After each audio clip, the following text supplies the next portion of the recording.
संविधान पिता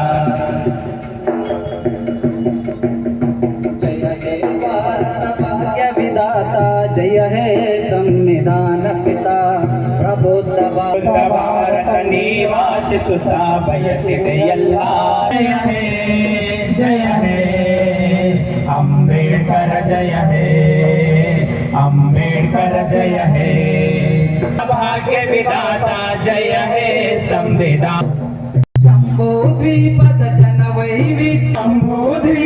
ಜನ ವೈವಿಧ್ಯತೆ ಪಡೆದು ಬದುಕುತ್ತಿದೆ ಸಮಾನತೆ ರೋಗವೇ ನೀಡಿದ ಮಧ್ಯೆ ಘನತೆ ತೊಡೆದು ಹಾಕಿದೆ ನೆಲ ಜಲ ಭಾಷೆ ಲಿಂಗದ ತಾರತಮ್ಯ ಹೊಡೆದು ಹಾಕಿದೆ ನೆಲ ಜಲ ಭಾಷೆ ಲಿಂಗದ ತಾರತಮ್ಯ ಶಿಕ್ಷೆ ಎಲ್ಲರಿಗೂ ಶ್ರೀರಕ್ಷೆ ನೀಡಿದ ನಿನ್ನ ಅಸ್ಮಿತೆ ಭಾರತದ ದಂಡ ಸಂಹಿತೆ ಭಾರತದ ದಂಡ ಸಂಹಿತೆ ಜಯ ಹೇ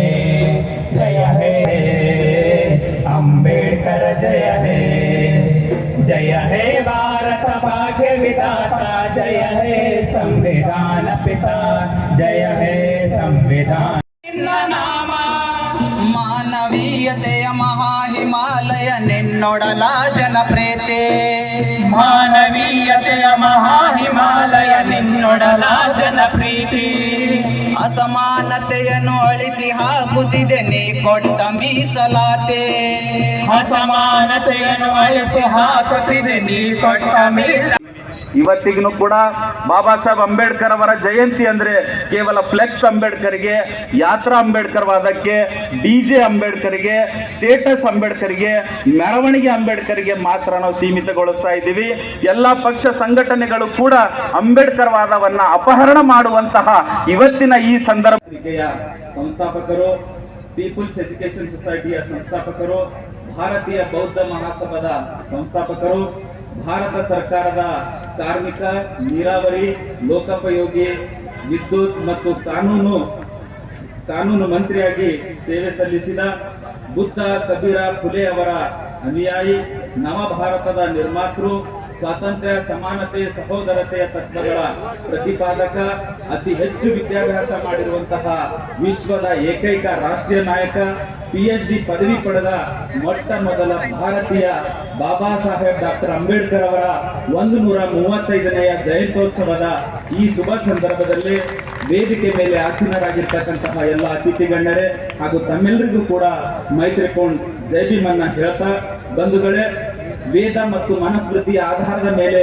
ಈ ದೇಶದಲ್ಲಿ ಸೃಷ್ಟಿಯಾಗಿರುವಂತಹ ನಮ್ಮ ದೇಶದ ಅಸಮಾನ ಸಾಮಾಜಿಕ ವ್ಯವಸ್ಥೆ ಮತ್ತು ಅಸಮಾನ ಆರ್ಥಿಕ ವ್ಯವಸ್ಥೆಯನ್ನು ಹೋಗಲಾಡಿಸಲಿಕ್ಕೆ, ಒಂದು ಸಮಾಜದ ನಿರ್ಮಾಣ ಮಾಡಲಿಕ್ಕೆ ಅನೇಕ ಮಹನೀಯರ ಹೋರಾಟದಲ್ಲಿ ಬಾಬಾ ಸಾಹೇಬ್ ಅಂಬೇಡ್ಕರ್ ಅವರ ವ್ಯಕ್ತಿತ್ವ ಬಹಳ ವಿಶೇಷವಾಗ್ತದೆ. ನಮಗೆ ಅಸಮಾನತೆಯನ್ನು ಬೋಧಿಸಿದ ಮನುಸ್ಮೃತಿಯನ್ನ ಸುಟ್ಟಾಕಿ ಸಮಾನತೆಯ ತತ್ವದಡಿನಲ್ಲಿ ಸಂವಿಧಾನವನ್ನ ಬರೆದುಕೊಡುವ ಮೂಲಕ ನಮ್ಮೆಲ್ಲರಿಗೂ ಕೂಡ ಬದುಕುವ ಹಕ್ಕುಗಳನ್ನು ತಂದುಕೊಟ್ಟಿರ್ತಕ್ಕಂತಹ ಬಾಬಾ ಸಾಹೇಬ್ ಅಂಬೇಡ್ಕರ್ ಅವರನ್ನ ನೆನೆಯುವ, ಸ್ಮರಿಸುವ ಮತ್ತು ಅವರನ್ನ ಗೌರವಿಸುವಂತಹ ಪ್ರತಿಯೊಬ್ಬ ಭಾರತೀಯನ ಕರ್ತವ್ಯ ಆಗಿದೆ.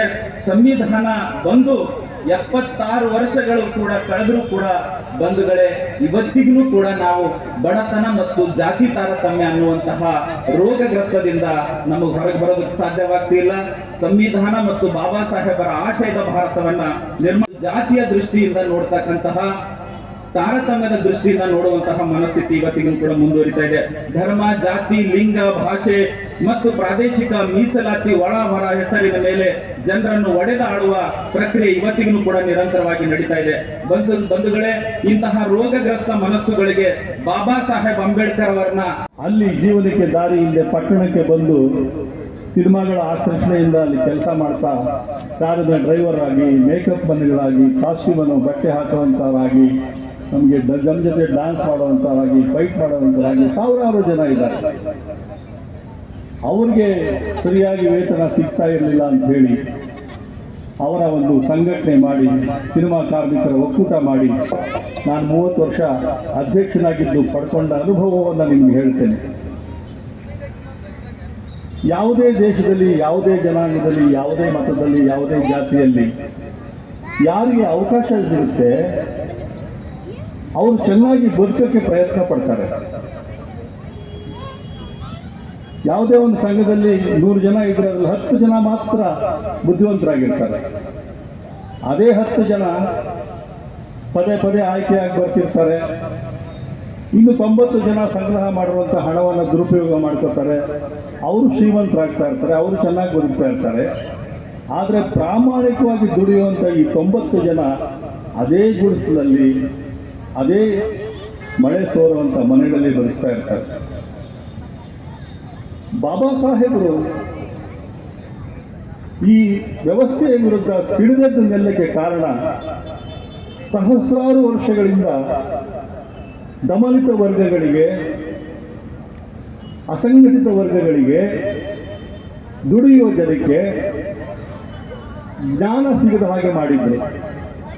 ಬಲಾಢ್ಯ ಜನ ವಿದ್ಯೆ ಸಿಗದ ಹಾಗೆ, ಜ್ಞಾನ ಸಿಗದ ಹಾಗೆ ಮಾಡಿ ಅವರ ತಲೆಯ ಮೇಲೆ ಮಲವನ್ನು ಹೊರಿಸಿ ಅವ್ರನ್ನ ಬಹಳ ಕೀಳಾಗಿ ಕಾಣ್ತಾ ಇದ್ರು.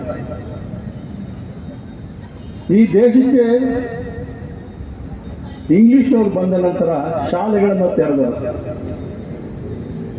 ಅವರಿಗೆ ಆಡಳಿತ ನಡೆಸೋಕ್ಕೆ ಗುಮಾಸ್ತರು ಬೇಕಾಗಿತ್ತು, ಪೊಲೀಸ್ ಕಾನ್ಸ್ಟೇಬಲ್ ಬೇಕಾಗಿತ್ತು, ಕೋರ್ಟ್ಗಳಲ್ಲಿ ದಫೇದಾರಿಗಳು ಬೇಕಾಗಿತ್ತು. ಸಣ್ಣ ಪುಟ್ಟ ಕೆಲಸ ಮಾಡೋದಕ್ಕೆ ಸ್ವಲ್ಪ ಇಂಗ್ಲಿಷ್ ಕಲೀಲಿ ಅಂತ ಶಾಲೆಗಳನ್ನ ಪ್ರಾರಂಭ ಮಾಡೋದು.